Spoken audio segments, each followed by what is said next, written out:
bon, je peux descendre? Ouais, ouais. Vraiment, plus l'eau est bleue là. Ouais, là, il y a une belle écart. Allez, bon après-midi. Oui, à vous aussi. Merci. Bon congé. Merci.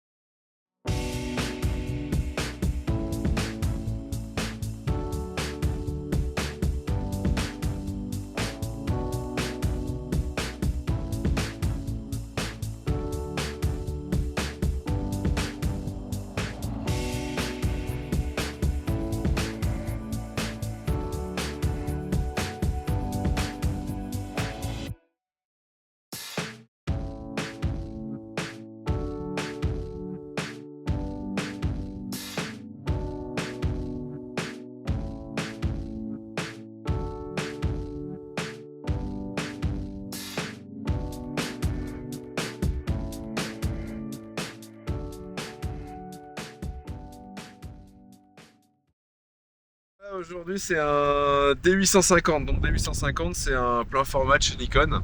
Les réflexes à l'ancienne, aujourd'hui, on dit à l'ancienne, parce qu'aujourd'hui, maintenant, on est passé sur des appareils hybrides. Donc voilà, donc moi, il y a un miroir. Et donc, ça fait quand même un appareil assez gros, mais qui est assez performant quand même. Et en objectif, donc j'ai un 105 mm macro. Et là, j'ai donc une lentille AOI qui va grossir mes petits sujets un peu plus, quoi. Lentille que je rajoute aux objectifs. Et ces lentilles-là, elles vont permettre de grossir un peu plus le sujet. Parce que les objectifs macro, c'est un rapport 1-1. Et j'ai différentes lentilles que j'ajoute. On appelle ça des bonnettes aussi. Et celle-là, elle peut avoir des rapports 2-1, 3-1, 4-1. Et là, j'en ai une qui est sur du rapport 5-1. Donc les caprelles, ça fait peut-être 3-4 mm. Bah là, sur l'objectif, je vais pouvoir avoir peut-être du 12-15 mm sur la taille du capteur. Donc ça fait vraiment des choses sympas. Au niveau du petit, puis de la biodiversité, en fait, en Bretagne, on trouve pas forcément du corail, mais on trouve des algues. Et dans les algues, vu le nombre d'algues qu'on a ici, on a toujours de la vie.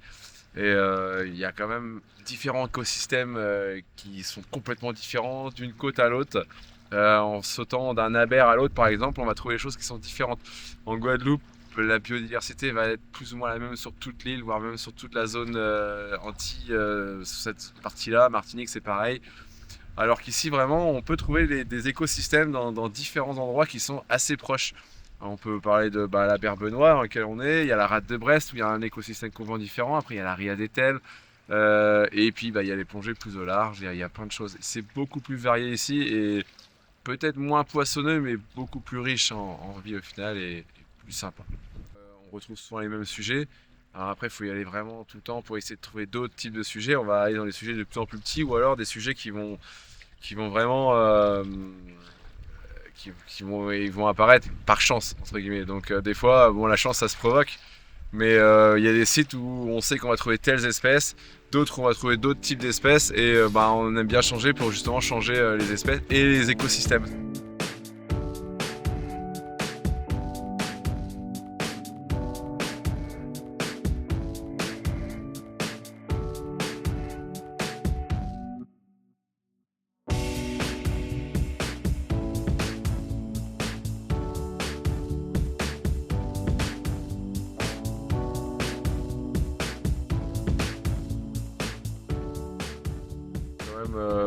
Ça demande du temps. Après, quand on aime, ça va tout seul. On se renseigne, on cherche. Dès qu'on trouve quelque chose, on regarde sur les livres. Maintenant, il y a Internet, il y a les livres, il y a plein de choses.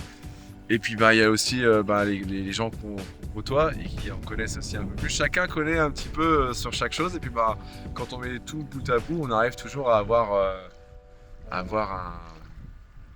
un panel complet de ce qu'on veut savoir. Et puis, après, on note. Ouais, souvent, c'est des petites prises de notes qui se font, tiens, là, telle espèce là-dessus. Puis, ou sur les photos, on note et on arrive à retrouver assez facilement un historique et retrouver les espèces qu'on veut à telle période et tel endroit.